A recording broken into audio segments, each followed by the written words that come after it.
free your mind from everything you believe. Pause for a moment and ask yourself, do I truly understand the reality we live in? Well, in pursuit of an answer to this seemingly simple question, we must embark on a strenuous journey into the depths of history. And to grasp the ideas we will present in this documentary and to unravel the mystery, we must navigate both mainstream history and its alternative counterpart. We shall delve into hidden truths, such as the reality of Atlantis and Lemuria, the history of magic and celestial mythology, the legacy of Rome and Christianity, as well as ancient religious beliefs. As intricate and enigmatic as our exploration may seem, it is equally astonishing and captivating. Just focus and the pieces will gradually fall into place.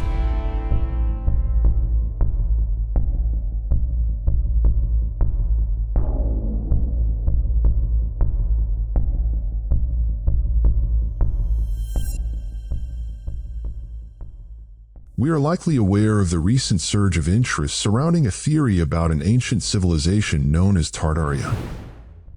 As with all such theories, ambiguity often outweighs clarity, and speculation prevails over solid facts.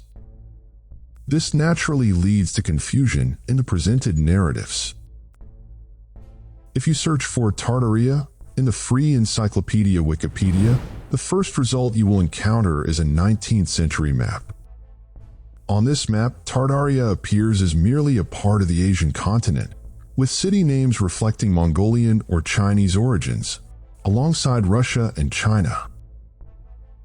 In this very land, the grand civilization of Tartaria thrived, encompasses diverse peoples with their cultures and traditions before its pages are folded into the books of history and vanished for centuries, buried in the folds of oblivion. But now allow me to present you with an even older map, dating back to the 17th century. The first striking observation, it is vastly different. Here we see Great Tartaria once more, but the city names are no longer Mongolian. Instead, they seem distinctly Russian. Another intriguing and noteworthy detail on this map. If we turn our attention to the other side of the world, we will find that California appears as an island, whereas in our present day, it is a peninsula connected to the North American continent. Wikipedia attributes this to a cartographic error, yet given the highly advanced level of map-making at the time, I find this explanation difficult to accept. However, let us set this matter aside for now and return to Tartaria.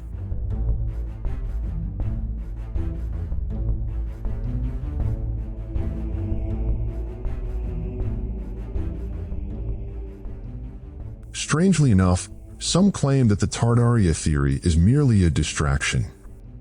But a distraction from what exactly?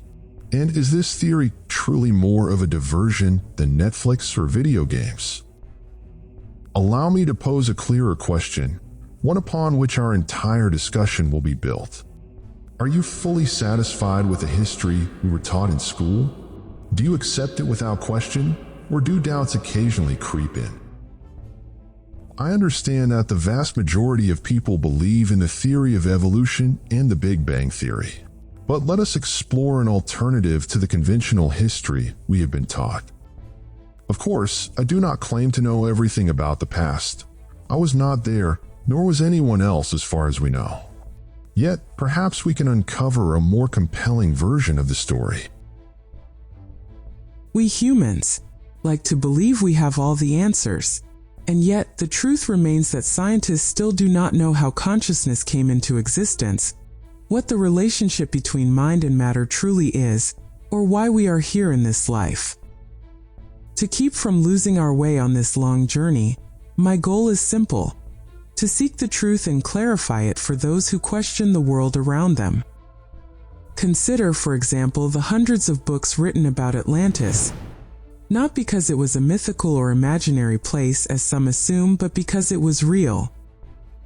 As far as we know, the first to mention it was Plato, who recounted a bizarre story told to him by Critias, a philosopher, statesman, and literary figure of ancient Greece.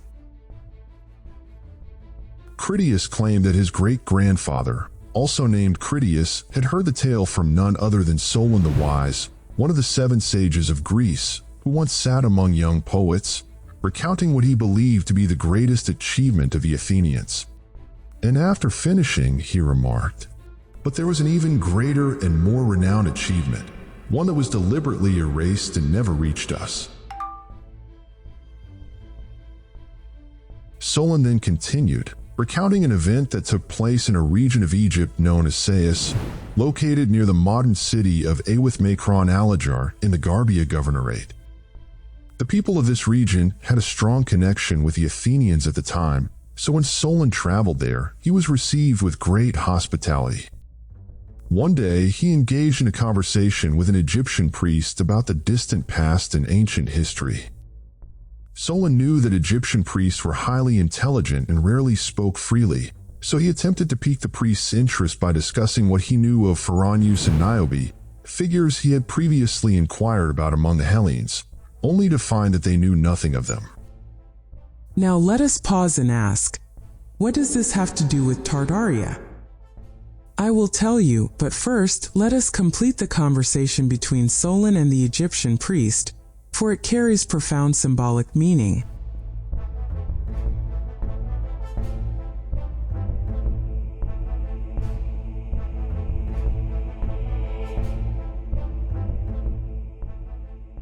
Solon was one of the Greek sages, well versed in the secrets of the past and their connection to ancient cultures. When he asked the Egyptian priest about Pharaonius and Niobe, it was an attempt to showcase his knowledge of antiquity. But the priest responded, "O Solon, you Hellenes are always children. There is not a single wise man among you. I shall tell you why." He continued, "Humanity has been destroyed many times before. The great destructions were wrought by fire and water, while the lesser ones occurred for countless other reasons beyond measure. For instance, there is a story you know from your traditions, a tale that tells how one day Phaeton, the son of Helios, set fire to everything on earth. After harnessing the horses to the chariot of the sky, he failed to control their course along his father's path, and as a result he was struck down by a thunderbolt, bringing catastrophe upon the world." This story referenced by the priest is one of the ancient Greek myths, recounting how Phaeton, the son of the sun god Helios, also identified with Apollo, attempted to steer the chariot of the sun, drawn by 4 celestial horses across the sky. However, due to his inexperience and inability to control the horses, he lost command, causing chaos and destruction upon the earth. To save the world, Zeus, the god of the sky, struck him down with a thunderbolt, and Phaeton plunged into the river Eridanus. As for Pharaonius and Niobe, they too are figures from ancient Greek mythology. According to these legends, Pharaonius, the son of the river god Inachus and the nymph Melia, was a king of Argos, an ancient region of Greece. He is credited with uniting people and forming a structured, civilized society. His wisdom and leadership laid the foundation for the advancement of civilization in that land. Niobe, on the other hand, was the daughter of Tantalus, a denizen of the underworld who suffered eternal punishment for his transgressions against the gods. Niobe boasted of her many children, provoking the wrath of the gods, particularly Apollo, the sun god, and Artemis, the moon goddess. As divine retribution, they slaughtered all her offspring.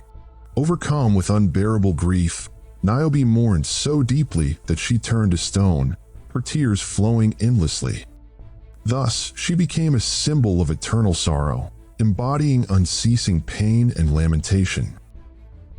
Finally, the Athenians were the inhabitants of Athens in ancient Greece, while the Hellenes were adherents of Hellenism, an ancient Greek religious and cultural tradition.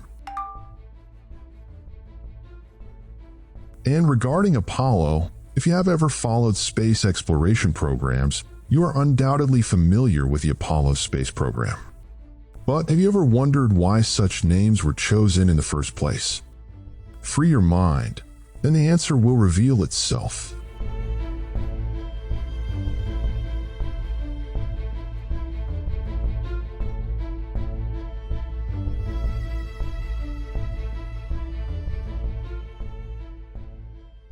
The Egyptian priest continued his commentary on the myth of Phaeton. He said, "This is a form of myth, yet it alludes to the deviation of celestial bodies moving across the sky above the earth, to a great fire and destruction descending from the heavens. When such events occur, those dwelling in mountains, dry lands, and elevated regions are more vulnerable to annihilation than those living near rivers or along the seashore. On the other hand, when a great flood comes, the survivors in your land are the shepherds who inhabit the mountains, while those like you dwelling in cities have their bodies carried away by rivers and cast into the sea." Observe how the priest speaks of two distinct cataclysmic events. The first, a fire descending from the heavens, as if divine wrath is unleashed upon the earth, consuming everything in its path. Cities and villages are reduced to ashes, leaving behind nothing but charred ruins that stand as grim witnesses to annihilation. The second event is a raging flood that sweeps across the land like an unrelenting beast, swallowing everything in its wake. Fields, buildings, humans, and animals alike, leaving no trace of life. All that remains is a vast, desolate sea of destruction, where the only sound is the roar of the waters devouring all in their path. The myth tells us that Phaeton, after harnessing the celestial horses to the chariot of the sun, was unable to guide them along his father's path. Consider the deeper meaning of the tale. Could this imply that Tartaria became a great empire but strayed from its course, much like Atlantis, and was ultimately destroyed? And if Atlantis perished due to a colossal flood, might Tartaria have been consumed by fire as a consequence of its misguided ambitions? Perhaps this civilization sought to resurrect Atlantis, only to fail in its endeavor. Do not dismiss this interpretation just yet. The picture will become clearer in due time. Now, this is the first understanding. There was an ancient, highly advanced civilization that flourished in the pre-deluge era, what we call Atlantis. Let us attempt to understand chronology from a perspective different from the conventional timeline we have been taught. Naturally, this requires delving into various languages and cultures to aid our comprehension. In the Gaelic language, part of the Indo-European linguistic family and closely related to the Celtic tongues spoken in the Scottish Isles, the word Tartar signifies a great commotion or turmoil, while Tartari means thief. And according to mainstream history, civilization moved from east to west. However, in the theory of Tartaria, we find that a group of Atlanteans survived, reaching Ireland, where they preserved ancient knowledge and became the guardians of lost wisdom. They rebuilt their civilization and journeyed across the world, aiding survivors and restoring them to the path of progress. Yet, the Greeks and Romans distorted these truths, assigning them new identities, even branding them as barbarians, and rewriting history so that we believe it was the Greeks and Romans who were the enlightened torchbearers of civilization. Yet, upon revisiting the Irish wisdom preserved in the Bible and the pyramids by Conor McDarry, published around the year 1923, we uncover that this notion is entirely flawed. Allow me then to pose a question. Do you recall the Phoenicians? Strikingly overlooked in modern education, the Phoenicians played a pivotal role in true history. Their language and sciences laid the foundation for Greek culture. These masterful seafarers navigated the African coast as far as Britain, wielding sophisticated ships that made them formidable explorers. Yet, when searching for them in historical texts, one often encounters depictions of primitive peoples, an egregious misrepresentation. In reality, Phoenicia was but an alias, a name rewritten and reshaped by the Greeks and Romans, as had happened many times throughout history. Simply put, they rebranded the Irish as Phoenicians, nearly erasing them from collective memory. Conor McDarry states, "In their sacred expeditions across the world, they imparted divine wisdom and religion to various human lineages. They bestowed alphabets upon those who had not yet attained enlightenment. Ireland, at that time, was the cradle where the arts and sciences first flourished and evolved.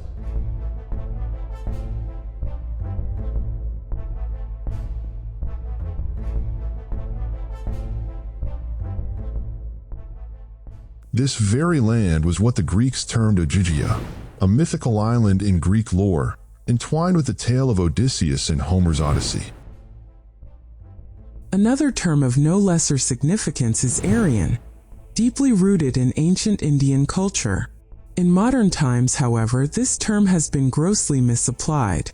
It was never meant to denote a race, but rather signified nobility, a designation for the elite class who served as spiritual guides, preserving and transmitting wisdom. From this emerges the Indo-Aryans, a people who played a seminal role in shaping the culture and history of South Asia. It was here, in the Indian subcontinent, that the Irish are believed to have descended, sharing their vast knowledge with the civilizations of the Indus Valley. The evidence suggests that after the deluge, they became the spiritual teachers of the ancient world. And the term Aryan is symbolized by the ram, an emblem of divine knowledge. This imagery endures in Michelangelo's famed statue of Moses, where the depiction of horns alludes to his reception of sacred wisdom. Furthermore, in Egyptian culture, the word pyramid signifies the paternal strength of the ram. Many pharaohs bore names such as Rama or Ramses, signifying their connection to divine knowledge. However, in Christianity, this symbolism underwent a transformation, where the ram was replaced by the lamb.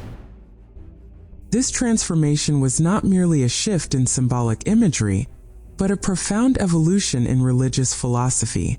While the ram in Egyptian belief symbolized strength, sovereignty, and protection, the lamb in Christianity came to embody purity, sacrifice, and redemption. Speaking of Egypt, I recognize the abundance of theories regarding its earliest inhabitants. I do not claim to possess absolute truth, yet I endeavor to piece together the fragments I have uncovered, certain that there is far more than meets the eye. In his aforementioned book, Conor McDarry asserts that the Irish Empire was unique in that it was a spiritual empire, one devoted to the worship of God. The Irish are credited with the discovery of fire, the practice of agriculture, the advancement of herbal medicine, and the invention of fundamental tools for industry. The traces left by these once mighty rulers and sovereigns of the entire world are unmistakable. Their dominion was global in scope. Much has been said about Egypt in this context, but in brief, certain theories propose that the ancient Egyptians were not polytheists, as mainstream history suggests, but rather monotheists who worshipped one god. The so-called deities they are said to have revered were, in fact, merely symbols. If we link this notion to the Tartaria theory, we might conclude that the survivors of Atlantis, whom some scholars identify as the Irish, were the very ones who carried the seeds of knowledge, monotheism, and divine worship to Egypt. As for the symbol of the ram, goat, or kid, it has now become widely associated with Baphomet, a figure linked to occultism, secret societies, and so-called pagan traditions. Yet, another theory suggests that the ram was originally a symbol of divine wisdom, one that Satan usurped in his attempt to position himself as the true God, the creator of all things. This notion aligns with many religious traditions that assert Satan does not create his own symbols, but rather distorts divine ones to mislead humanity. Just as the ram was regarded as a symbol of wisdom and divine strength in ancient cultures, its use in satanic contexts may merely be a corruption of its original sacred meaning. Finally, when examining Tartaria's historical maps and its geographical placement, it naturally compels one to draw connections between this lost civilization and a people who later inhabited the same region, the Tatars. There remains considerable debate regarding the origin of this name. Some suggest that Tatar derives from an ancient Mongolic or Turkic word meaning strangers. Others argue that it stems from Tartarus, a term referring to an underworld akin to hell. It is worth noting that the Tatars first appeared in Chinese historical records in the 8th century CE, described as nomadic tribes residing in Central Asia. By the 13th century, the name Tatar became closely associated with the Mongols, following the military campaigns of Genghis Khan. Despite the distinction between Tatars and Mongols as separate peoples, their histories became deeply intertwined due to their geographical proximity. In any case, much remains to be uncovered in this quest to rediscover Tartaria, a civilization seemingly erased from history with deliberate intent.